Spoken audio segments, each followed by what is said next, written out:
과거사위원회가 김학의 전 법무차관의 별장 성접대 의혹 사건 등과 관련해 최종 조사 결과를 오늘 발표합니다. 6년 전 최초 수사 당시 이른바 검찰에 김학의 봐주기가 있었는지 밝혀질지 주목됩니다. 엄혜림 기자입니다. 과거사위원회가 오늘 김학의 전 법무차관 사건 최종 조사 결과를 발표합니다. 중간보고 당시 재수사 권고에 따라 김학의 수사단이 꾸려졌고 김 전 차관은 구속됐습니다.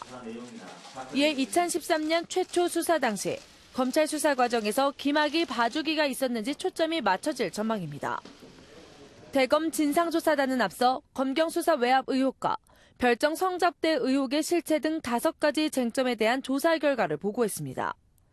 조사단은 당시 수사팀이 기본적인 뇌물 수사를 하지 않은 점을 대표적 봐주기 정황으로 지목했습니다.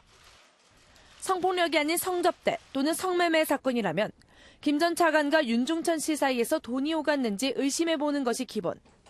그런데 김 전 차관의 계좌 추적 등 강제 수사를 전혀 하지 않았다는 겁니다. 기존 수사도 피해 주장 여성들의 진술 신빙성을 따지는 데만 초점을 맞췄다고 결론 내렸습니다. 조사단은 또 김 전 차관 외에도 윤중천 씨에게 접대를 받은 의혹이 제기된 법조인들에 대한 철저한 수사도 촉구한 것으로 전해졌습니다.